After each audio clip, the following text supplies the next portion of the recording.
Creativity is a monster. You know it is. Come on. When you need it, it's not there. When it needs you, you aren't there. Oh, geez. So now we got to build a relationship, right? How? Right. How? You can do it because it's going to take some time, but you can do it. You need to. Unplug, because we will always say yes to creativity. Totally Uncut, because we all make mistakes. So turn it into a tool. This is Arroe Unplugged. Oh, I'm sure we've talked about this a million times. When the sun isn't bright, it affects my emotions in the way of it's like, oh, I can't escape because the rays of the light aren't giving me the empowerment that I need in order to take this seed and give it fruit. So, you learn how to deal with it. You learn how to deal with a cloudy day, and it's going to rain. I mean, this morning, after a lengthy rain last night, the tree limbs are extremely heavy, yet they look very happy. And the human still comes in from the rain. It's as if it wants to chase us. Our moods instantly change. I mean, look at the way that we drive in the rain. All of this because water fell from the sky. Rain isn't always looked upon as being the bad guy. I mean, when it doesn't rain, what happens? Everything heats up and we have fires, and then we're upset because it didn't rain. As humans, we can't make up our minds. It's a total love-hate relationship with rain, yet the limbs of the trees this new sun didn't seem to mind. They look to be hungover, still burping from taking in so much water. But here in the South, it creates a lot of humidity, the weight of heat meeting moist. A huge contributor to human mood swings. Walk gently through the sunlit wet mess, feeling damp and unable to sweat. Hey, it's Arroe. This is The Daily Mess, a chronological walk through an everyday world.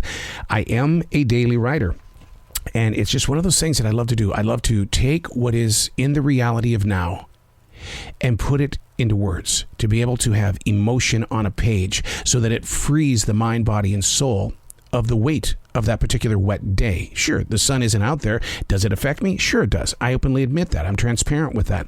So what are you going to do about it? Ooh, that's the one where everybody goes, I'm out of here. So, but instead of saying, I'm out of here, what I do is I say, let's take it on. Let's see if there's something here that I can learn from. This is The Daily Mess. Well, I got to be honest with you. I think I'm getting old. I don't get disappointed with myself for wanting to get another 30 minutes of sleep. It's a feeling of, I deserve this. Come on, I'm going to take advantage of 30 minutes. And yet, after those 30 minutes, let's move. I'm late for a very important date. I can't be that old yet, okay? And the reason why I bring that up is because I don't eat dinner at 4:30 in the afternoon, nor am I in bed at a time that so many could get used to. My father, in his later years, would burp and fart in public, only to act like it wasn't him. I ain't there. Maybe I'm not so old. I mean, old people say things that are easily written off by going, forget them. They're old. They're going to say some things. But the one thing that I guess I didn't prepare for, sure, I would hear my mom and dad say, oh, my leg hurts or my hip hurts or my arms hurt. But one thing I did not prepare for wasn't the hurt. It's the body aches. Every once in a while, my mom would complain. But Mom was very silent about not the hurt, but the body aches. This is where I go, is this what being old is all about?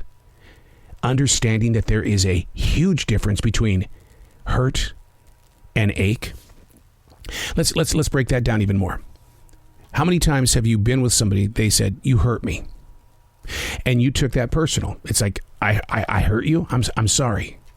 But we didn't pay attention to the ache caused by the hurt. We didn't take it deeper. We didn't have empathy for that ache. And maybe that's what's breaking down a lot of conversations these days, because we are saying things just like old people, but we're not writing it off. They're just old. It's you. And so the things that you openly say or post on social media might be hurting people, but you're ignoring the ache that you may have caused. And then you're going, wait a second, I just post things because I just want people to react. And then you step away going, it's just me. We say that to old people. We don't say that to middle-aged or even younger. But we're giving people permission to say whatever they want and do whatever they want. And then we easily write it off, when in reality, you're at the age where you should be held accountable. Now, did my dad ever stop farting and burping? No. Yeah, it's just him. You kind of expected it. But what about you? Do you really want people to expect bad from you, understand the difference between hurt and the ache that comes from it. And I'll bet you can walk a different way. I'm Arroe, and that's the Daily Mess.